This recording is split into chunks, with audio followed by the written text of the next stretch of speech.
In the sun-beaten town of Ash Hollow, the dust didn't settle. It just learned to hang in the air like a secret. And on that day, the secret had a name. One by one, they were selling the daughters. Hair brushed, heads lowered, hearts trembling until there was only one left. Just one girl on the auction block, forgotten by everyone. But that's when the widower stepped out of the shadows. And with nothing more than a whisper, he offered her a name. Not money, not pity. A name. Ash Hollow had always worn its silence like a shroud. It was a town so forgotten by fortune that even the ghosts got bored and left. Things didn't happen here. They just ended. The seasons drifted in. People drifted out. Prayers vanished into the cracked soil faster than morning dew. What was once a thriving cattle stop was now just a brittle memory, clinging to splinters of wood and dry whispers from folks who'd forgotten what they were whispering about. The church bell hadn't rung in years. The schoolhouse was boarded shut. And the town square, once a place for dancing, was now a place for selling the unsellable. They called it a relief auction. But nobody ever said who it relieved. Some said it helped the town. Others said it just lined the pockets of the last few officials still pretending to care. What it really did was empty homes of what little hope they had left. The auction block stood in the heart of the square, a crude wooden platform with paint so sun-bleached it looked more like bone than board. It groaned under every step, as if it resented the weight of what it had to bear. That morning, the crowd had gathered early, women clutching shawls, men holding their hats in calloused hands. Most came because they had to. Some came because they had nothing else to do. And a few came because desperation makes a person believe in miracles, even when those miracles look a lot like sin dressed up in Sunday clothes. 7 girls stood in a line beside the platform. Their dresses were mismatched, faded hand-me-downs that barely held together. None of them wore shoes. Their eyes were wide but dull, like animals who had long since stopped asking why they were in the cage. Some were as young as 12, others nearing 20, but they all had the same look, the look of someone just waiting to be forgotten. They'd been cleaned up for the day, hair combed, faces scrubbed, as if a little shine on their cheeks could distract from the fact that they were being sold off like cattle. The auctioneer was a wiry man named Glenn Pike. He had a voice as slick as oil, and a mustache that twitched every time a bid was made. He worked the crowd with a practiced rhythm, slapping a cane against the railing and calling out numbers like he was selling prize hens at the county fair. One by one, the girls were led forward. Each time a bid was placed, Pike made a show of it, whipping up the tension. A few men in the crowd offered kind faces. Most did not. Some girls were taken with barely a word spoken. Others were bartered over like sacks of grain. By mid-morning, 6 had been claimed, and 1 remained. She stood slightly apart from the others, her frame wiry and sun-hardened. Her hair was pulled back with a strip of fabric that had once been a bonnet ribbon, now frayed and faded beyond any color.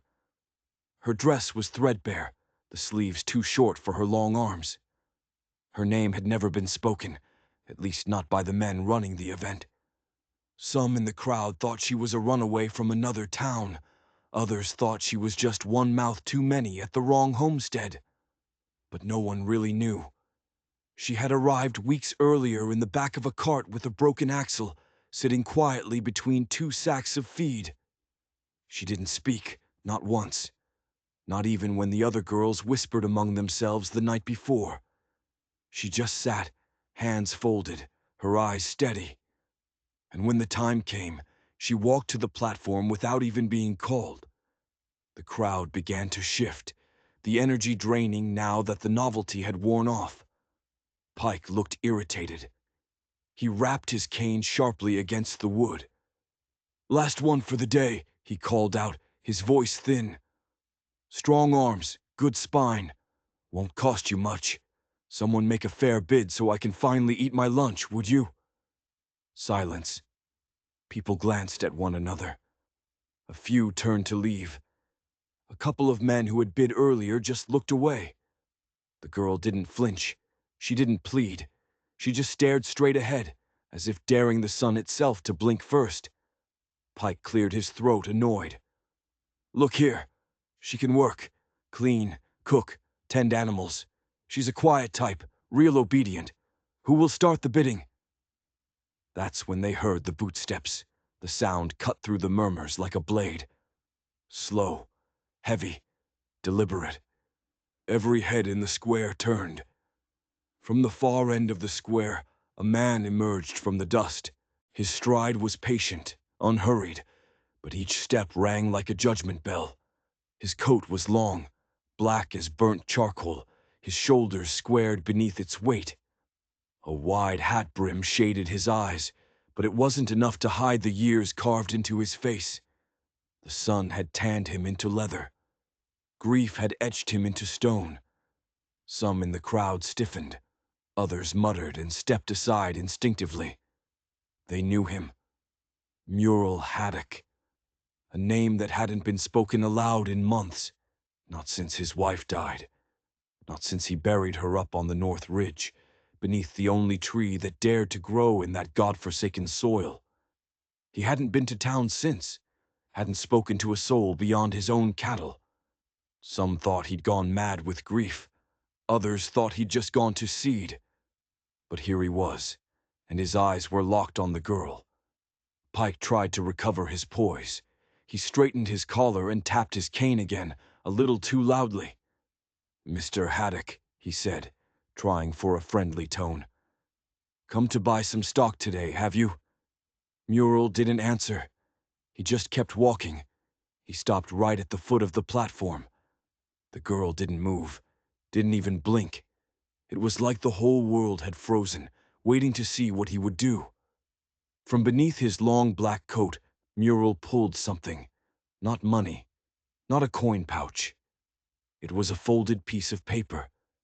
He opened it slowly, like a priest at a funeral, and held it up for everyone to see. It was yellowed with time, the corners soft from wear, sealed with a circle of dark wax. And at its center was a name. Not her name, his wife's name. "Seba Rose Haddock," he said, his voice rough from disuse, but clear as a bell in the dead quiet. "She'll carry it now." The entire crowd took a breath at once. Pike's mouth opened, then snapped shut. No price had been spoken. No exchange of money had been made. But something about that moment felt completely irreversible. The girl on the platform took one step forward, then another. Muriel held out his hand. She looked at it for a long second. Then she took it. Not because she knew him, not because she trusted him, but because for the first time in her short and silent life, someone had offered her something other than survival. He had offered her a name. And in a place like Ash Hollow, names weren't just beginnings. They were everything. They called him Muriel Haddock, but the name didn't carry much conversation with it. Folks in Ash Hollow only used it when the wind was low and the stories needed telling. Most of the time, they just referred to him in hushed tones. The widower up north, the man with the silent fields, the shadow that still walked the ridge. In Ash Hollow, his name carried weight, not because he ever spoke it, but precisely because he never did. He was a man carved out of quiet. His shoulders were hunched from years of carrying burdens you couldn't see, and his eyes told stories that his mouth never bothered to finish. The spring his wife passed, Muriel had simply vanished from town. He just turned his back on the square, on the people, on the whole world. That was 3 years ago. Since then, no one had seen him do more than ride down the lower trail to check his fence posts and tend his cattle. Some folks said he talked to the land now. Others whispered that he'd buried more than just his wife out there on that lonely ridge. But nobody ever said it to his face.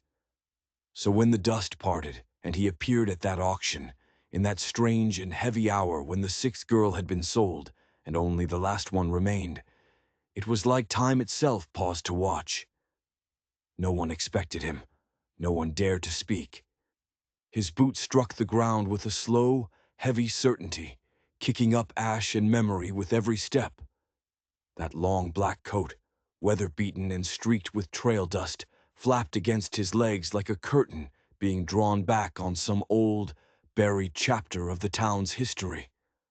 The brim of his hat cast his face in shadow, but you could feel the burn of his gaze. It wasn't pity in those eyes. It wasn't charity. It was something else, something much older. The girl on the platform looked up, and for just a breath of a second, she didn't look afraid. The auctioneer, Pike, blinked, trying to recover his rhythm. He cleared his throat and tapped the wooden rail with his cane. "What's your bid?" he asked, trying to sound playful, but his voice cracked halfway through the question. Muriel didn't answer. He didn't reach for a coin pouch or nod to a banker.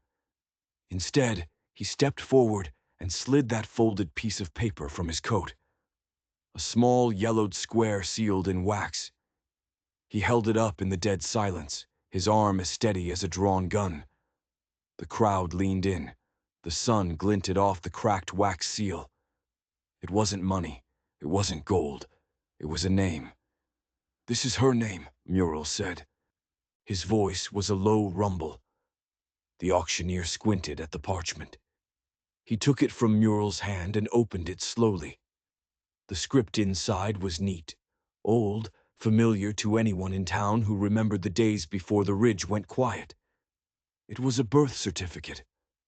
The name written on it was Almina Rose Haddock, a name long whispered in stories about Muriel's wife, but never spoken aloud since her funeral. "That's your wife's," someone murmured in the crowd.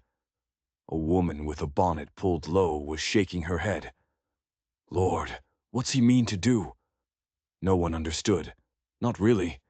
But Muriel did. That paper wasn't just an echo of his wife's life. It was a declaration, a promise carved in ink and sealed in grief. The girl didn't have a name. No one had ever bothered to give her one. Not until now. "She'll carry it," Muriel said again, his voice low but perfectly clear. It wasn't a question. It was a fact. The auctioneer looked around, lost. There were no rules for this, no precedent. No coin had changed hands, but something far more sacred had. The silence that followed was heavier than any gavel. He looked back down at the paper, then up at the girl, then at Muriel. Finally, he just nodded. "She's yours," he said, his voice barely a whisper. "God help you both." The town didn't cheer. No one clapped. This wasn't a happy ending. It wasn't an ending at all. It was the beginning of something much stranger and much deeper. Muriel walked up the platform steps with the deliberate stillness of a man who had nothing left in the world to fear. He knelt down in front of her, and for the first time in 3 long years, his hand reached out for another soul. The girl looked at him. Sunken eyes, bruised feet, hands that trembled not from fear, but from pure exhaustion. And she took his hand, not because she trusted him, not yet, but because, in a world that had tried to sell her piece by piece, this strange, silent man had offered her something no one else had. A whole name, all to herself. He helped her down gently, keeping his arm around her shoulder, as if to shield her from the stares, from the eyes of the crowd. The people parted as they passed, unsure if they were witnessing a rescue or some kind of reckoning. A few whispered prayers. Others just turned away, unable to watch. By the time they reached his horse, the girl's knees buckled slightly. She hadn't eaten since the day before. Muriel lifted her easily, placing her on the saddle before mounting up behind her. He didn't speak. He didn't need to. The moment he turned the horse north, toward the ridge, the dust seemed to follow them, erasing their tracks. The sun dipped lower, and the town square slowly returned to its whispering. But nothing would ever be the same after that. Not for the girl, not for the town. and certainly not for Mural Haddock. On the ridge, the house stood like a silent sentinel against the sky. Weathered boards, shuttered windows, and a porch with a rocking chair that hadn't moved in years. As the horse approached, the silence returned, but this time it felt different, familiar and haunting. Mural dismounted, then helped her down again. Inside, the air was still and cool. The faint scent of dry wood and old tobacco lingered. She looked around cautiously, her eyes darting into every corner, waiting for the catch. But there wasn't one. No chains, no orders.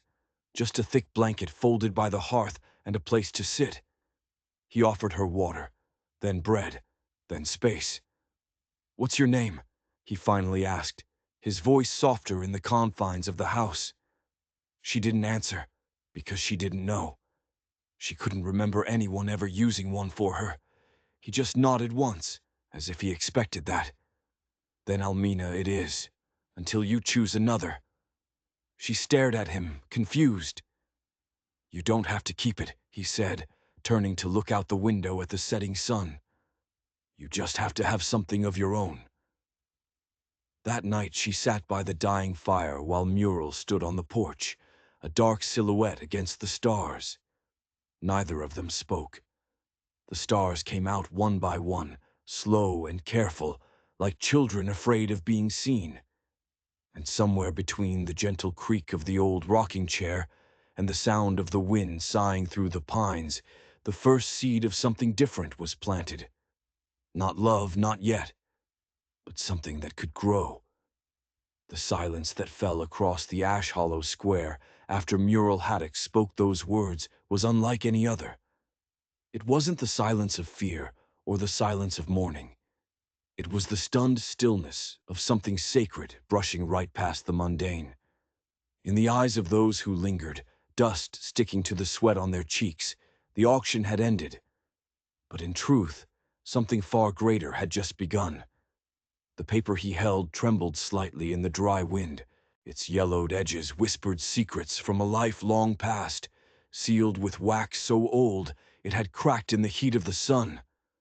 It bore the name Evelyn Haddock, his wife, gone 3 winters now. The name itself seemed to shimmer with a memory. Not the kind you find in books or ledgers, but the aching, human kind. Mural had carried that piece of paper every single day since she died. Folded, protected, unread by anyone else. And today, for a reason no one could understand, he chose to give it away. The girl on the platform didn't understand at first. How could she? She had no name anyone remembered, no parents to vouch for her. Just a long, blurry list of places she'd been dragged through, and faces she'd tried so hard not to remember. She was dust-covered, barefoot, her ribs like fence rails under her thin shift. But when Mural Haddock looked up at her from beneath the shadow of his hat, she saw it wasn't pity in his eyes, it was purpose. The auctioneer, an old man with breath that smelled like cheap liquor and hands that had signed away too many souls, hesitated. There were no rules for this kind of thing, no precedent. Yet he found himself nodding.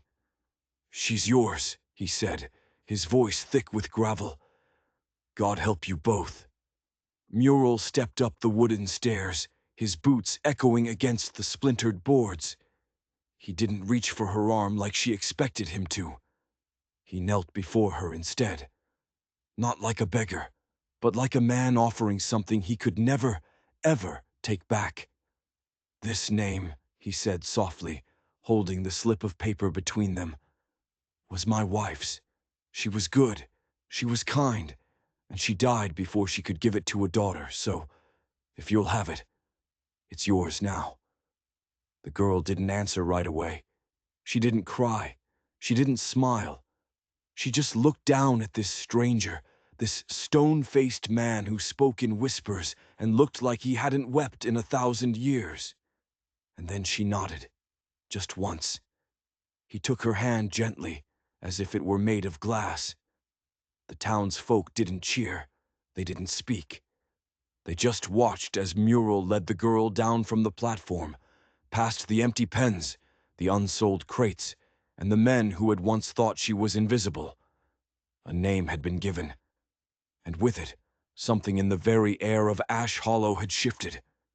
They rode in silence toward the ridge. She sat side saddle on his old mule, clutching the slip of paper like it might just vanish if she blinked for too long. Muriel didn't talk. He didn't look back at the town they were leaving behind. He just kept a steady pace, not too fast to tire her, but not too slow to linger in that place any longer than they needed to. As the flat, dusty land opened up wide before them, the girl began to notice things she'd never bothered with before. The sound of birds returning to the trees at dusk, the way the wind tugged at the prairie grass like a small child clinging to its mother's hem. She didn't know what to make of any of it. "What do I call you?" she finally asked, her voice raspy from disuse. Muriel kept his eyes on the trail ahead. "You can call me Muriel, or Haddock. Either one suits me." "And me?"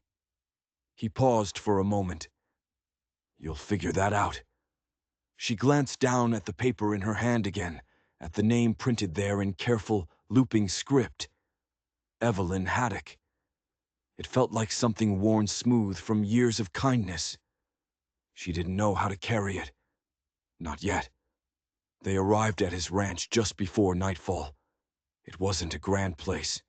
Just 3 small outbuildings, a barn with a broken hinge on the door, and a house with a crooked chimney. A stubborn ivy plant was trying its best to climb the weathered walls. But it was still. It was quiet. And now it was hers. At least a little part of it. Muriel showed her to a small room at the back of the house. It was sparse, but it was clean. A cot, a window that actually opened, and a basin of fresh water. "Rest," he said simply. "We rise early here." That night she dreamed of rivers. Wide, clean, endless rivers that washed everything away. The days that followed were not easy. Muriel was not a cruel man, but he was distant. He taught by doing, not by telling. When he repaired a section of fence, she was there to hand him the nails. When he fed the livestock, she was there to carry the pails of water. Slowly, without either of them ever saying a word about it, they fell into a rhythm. At night he would sit on the porch, a pipe in his hand, his hat pulled low over his eyes. She would sit on the steps beside him, the piece of paper resting in her lap. One night she turned to him and asked the question that had been burning in her mind. "Why me?" He didn't answer right away. He just watched the smoke from his pipe curl up into the dark sky. "Because when I saw you standing on that block," he said finally, his voice low, "I remembered what it felt like to be forgotten, and I couldn't bear to see that name get lost again." "What was she like? Your wife?" A faint, sad smile touched his lips. "She laughed too loud, danced when no one was watching, called me a fool at least once a day, and she loved me like it was the easiest thing in the world." The girl nodded slowly. That night she slept with the paper under her pillow for the first time. Weeks passed. The town of Ash Hollow whispered. Some said Muriel had finally gone mad. Others said he was just playing a long game, that the girl was some kind of inheritance bait. No one knew the truth, and neither Muriel nor the girl cared to explain it to them. She took to calling herself Rose. It felt like part of Evelyn, and part of herself. A new beginning. The first time she said it aloud, "My name's Rose," was to a traveling peddler who was passing through. It felt strange on her tongue, but it also felt warm. Muriel didn't comment on it. But that night he took a small piece of wood and carefully carved her new name onto it. The next morning, he nailed the plank above the gate to the small vegetable garden. Rose's Patch. It rained that week. The hard kind of rain, the kind that made the whole earth smell new and clean. Rose danced barefoot in the puddles, her arms spread wide to the sky. Muriel watched her from the porch, a ghost of a smile haunting his lips. He hadn't seen anyone dance on this land in a very long time. But trouble came eventually. In Ash Hollow, it always did. A man rode in from Kestrel Ridge. He had fancy boots and a ledger book in his hand. He said he was looking for a missing girl. He had papers, descriptions. Muriel met him at the road. "No missing girls here," he said, his voice flat. The man peered past him and saw Rose tending to the goats near the barn. "Is that her? She's my daughter." Muriel didn't even flinch. "Adopted." He didn't answer. The man eventually left, but Muriel knew he'd be back. That night Rose sat beside Muriel on the porch steps. "If they come for me," she began, her voice trembling. "They won't," he said. He looked at her then, really looked at her. "But if they do, then I'll remind them that a name freely given is worth more than any name taken by law." She nodded, and for the first time, she leaned her head against his sturdy arm. That night, Muriel took the old yellowed birth certificate and placed it gently into the fire. The paper curled, turned black, and vanished into smoke. Not because it wasn't important anymore, but because Rose no longer needed it. She had the name now, and she was starting to build the story to make it hers. They thought the story ended at the auction block.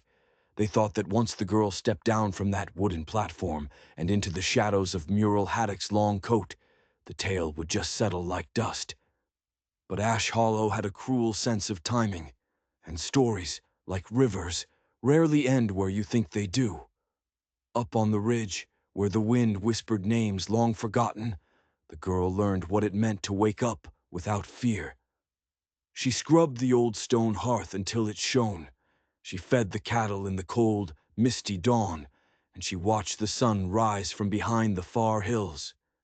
She spoke very little, as if words were precious coins to be spent sparingly. Muriel didn't press her. He was a man of silence, too. Some mornings passed without so much as a single nod between them.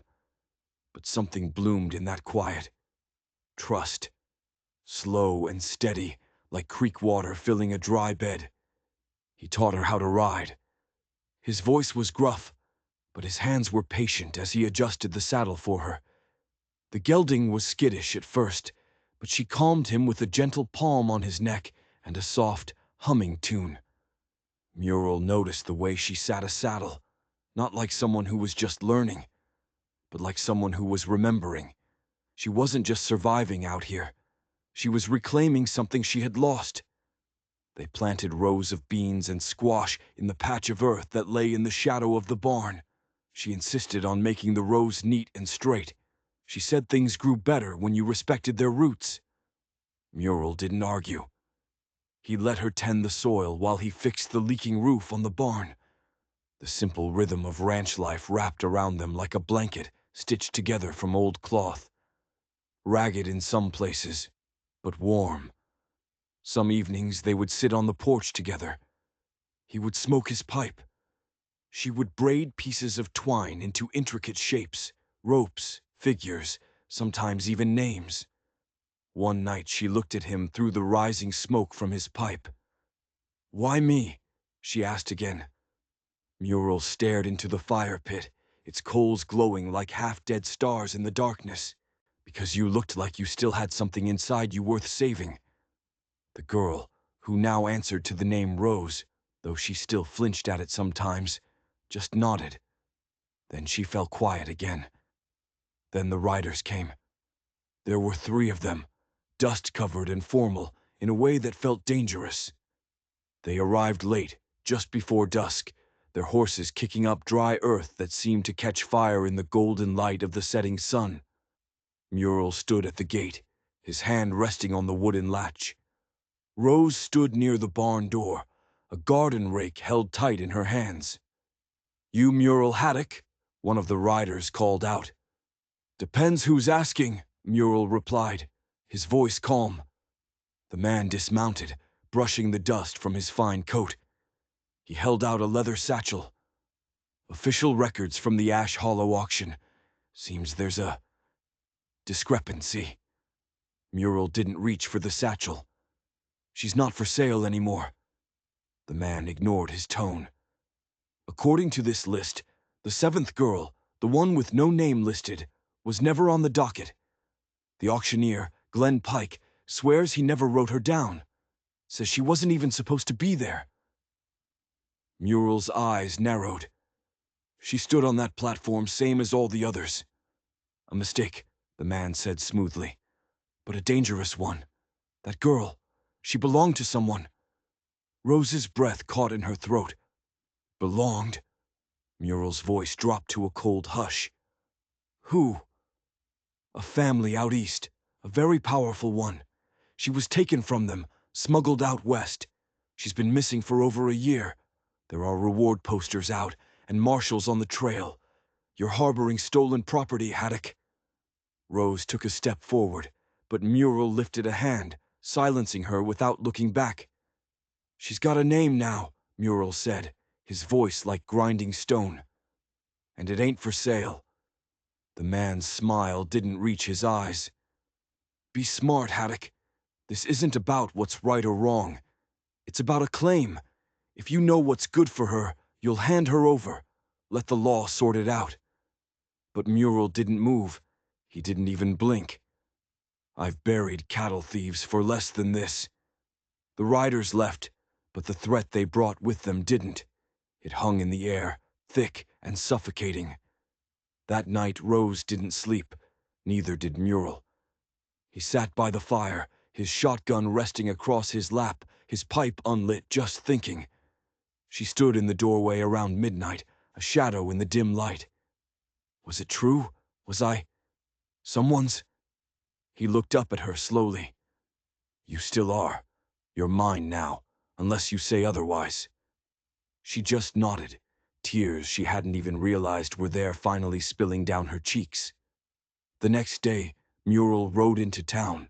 When he returned, he had legal papers. Adoption papers, signed, notarized, and stamped by the traveling judge who owed him a favor from way back when. He laid them on the table in front of her. Your name is Rose Haddock now, in ink, in law. She didn't say anything. She just touched the papers, as if they might dissolve at her touch. But Trouble didn't care about signatures on a piece of paper. The family sent men, not just riders this time, but enforcers. 3 weeks later they came back, this time with rifles and a sheriff's badge that gleamed like a warning. We have authorization, the lead man said, holding up a warrant. She's the property of the Baudry estate. Been missing for 16 months. That piece of paper you have, it don't hold up. Mural stood on the porch, with Rose standing right behind him. She's not property, Mural said, his voice dangerously low. She's my daughter. The man with the badge raised his hand, signaling the others to move in. That's when Mural reached for his rifle. The shootout wasn't clean. It was fast and brutal. One man fell before the others even realized Mural had moved. Rose ducked back into the house, grabbed the old shotgun from behind the door, and fired once through the open doorway.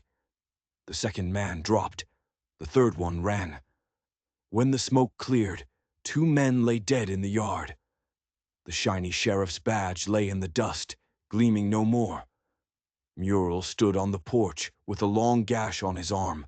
Rose was shaking, but she was still standing.